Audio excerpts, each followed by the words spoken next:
"150 years ago, BC and Ottawa signed the Terms of Union, making the British colony a province of Canada. However, British Columbia would become a province like no other. This agreement marked an unprecedented turning point in the institutionalization of racism and discrimination against Indigenous peoples and racialized communities, including a particularly acute form of Indigenous dispossession amounting to genocide, racism and policies that demolished Black communities, voting laws disenfranchising Indigenous peoples and Asians in a manner that echoed the era of US slavery, whites-only immigration policies that allowed the white minority to become the majority, and the attempted ethnic cleansing of Japanese Canadians from the province. Yet, Indigenous peoples and racialized newcomers have unwaveringly persevered in the face of adversity, fought for justice, and proved their immense resilience. Their efforts have made a difference. In recent decades, many gains have been made for justice and equality, victories that we all benefit from today. To whom should we extend our gratitude for these advancements? Reflecting on BC's history makes clear that it is Indigenous peoples, racialized activists, and their anti-racist allies who merit our deepest respect, admiration, and commendation. It is they who persistently undertook the grueling, lifelong resistance work to bring about change. And throughout BC's history of struggles against racism, Indigenous peoples have simultaneously and repeatedly stood up for their inherent sovereignty to this land. It is due to their efforts that the beginnings of a movement for decolonization has begun to emerge within mainstream British Columbian society.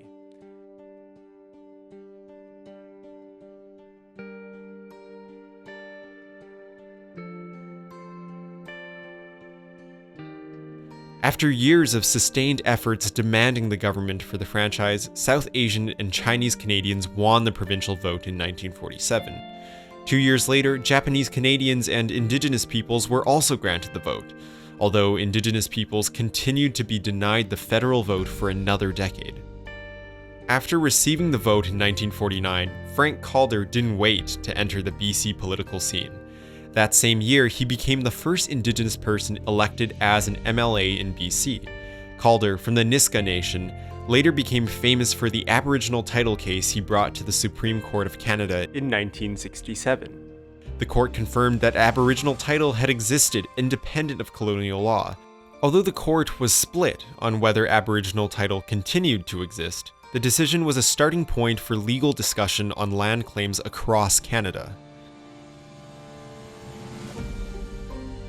In 1963, Ruth Lohr of the Chinese Canadian Association and Muriel Kitagawa of the National Japanese Canadian Citizens Association, with many others, fought the restrictions against Black and Asian immigration. This battle saw a monumental gain in 1967 when Canada ended its whites-only immigration policy and introduced a new points system. Politician, avid feminist, writer, and educator Rosemary Brown was the first Black woman elected in BC in 1972. Brown oversaw the introduction of human rights legislation, following her earlier work where she helped found the British Columbia Association for the Advancement of Colored People to make housing and employment more accessible for Black people in BC.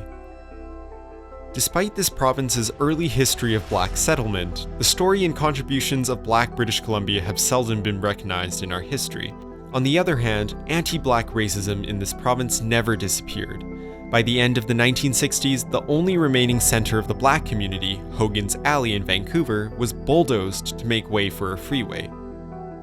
But while Vancouver City Council formally apologized to the Chinese community for past racist city policies in 2018, the Black community is still waiting for their own apology. Today, the Hogan's Alley Society is calling on the City of Vancouver to create a community land trust near the original site of Hogan's Alley. The City of Vancouver had also planned to demolish and redevelop the Strathcona neighborhood adjacent to Chinatown. a grassroots community activist group called the Strathcona Property Owners and Tenants Association, made up of many low-income and non-English speaking residents, formed to lobby the city to both save their homes and to reform the political structures and attitudes that marginalize their voices in decisions that affected them. The strategies SPOTA pursued of adopting culturally appropriate, grassroots organizing and decades of cooperation and collaboration with people within and outside the community were very effective. Even though most participants had little prior activism experience, they achieved their goal of saving the neighborhood and more.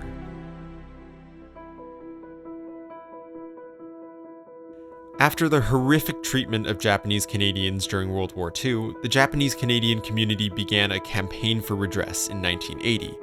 Rebuffed for many years, the National Association of Japanese Canadians won a historic settlement with the federal government in 1988. The settlement was the first time in Canadian legal history for individual redress for a group wronged, and was the largest human rights award at the time. Nonetheless, Japanese Canadians continue their struggle for redress. To this day, the British Columbian government has failed to fully acknowledge its role or to enact measures of restitution. In 2019, the NAJC submitted a formal report to the BC government requesting that it fully address its attempted ethnic cleansing. In 2005, World War II veteran Gim Wong rode his motorcycle across Canada at the age of 82 to fight for redress on behalf of Chinese head taxpayer families. In 2006, the federal government made a formal apology for the legislated injustice, but it wasn't until 2014 when the BC government finally responded to demands for redress for the pivotal role it played in anti-Chinese immigration policies. Spearheaded by activist organizations such as the Chinese Canadian National Council and Head Tax Families Society of Canada, the government released the Chinese Historical Wrongs Consultation Final Report and Recommendations.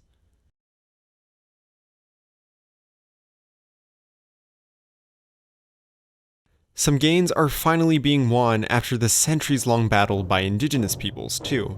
Oftentimes, they've had few options but to take their demands to the colonial court system, an extremely expensive, time-consuming, and exhausting process. While BC and local courts have historically ignored Indigenous rights, notable Supreme Court of Canada decisions, including Calder in 1973, Dalgamook in 1997, and the Chilcotin decision in 2014, resulted in a limited concept of Aboriginal title being acknowledged.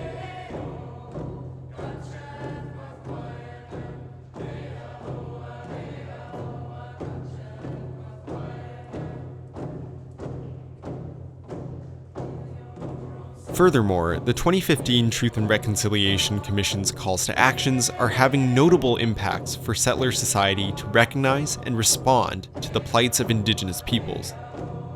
And in spite of continued actions by the BC government that violate Indigenous rights and sovereignty, the legislation of the United Nations Declaration on the Rights of Indigenous Peoples by the BC provincial government in 2019 was an important step forward as well. Yet, in spite of these and many other far-reaching victories that have been won for racialized and Indigenous peoples, the movement for civil and democratic rights has not ended. It continues today in the fight for the rights of women, the LGBTQ2S+ community, sex workers, people experiencing homelessness, incarcerated people, people with disabilities, and many others who too often do not receive adequate protection by government and social institutions against violence, discrimination, dispossession, and criminalization.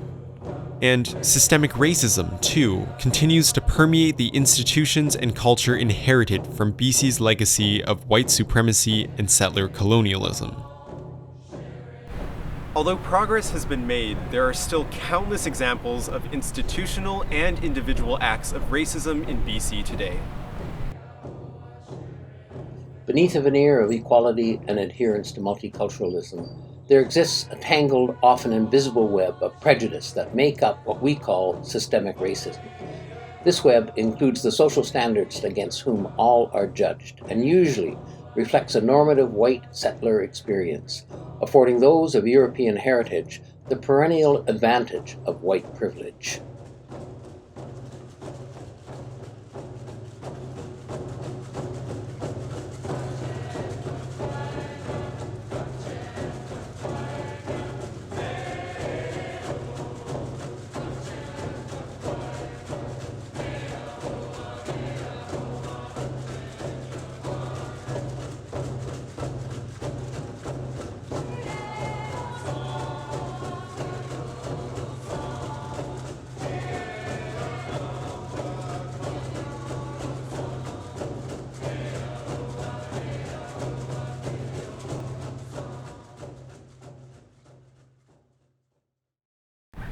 Still, Indigenous peoples, racialized communities, and their allies courageously continue to uphold the crucial historic legacy of both anti-racism and decolonization work.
As we reflect on the past since Confederation, we must pause and confront the uncomfortable history of racism on these Indigenous lands, and reconsider who ought to be remembered and honored.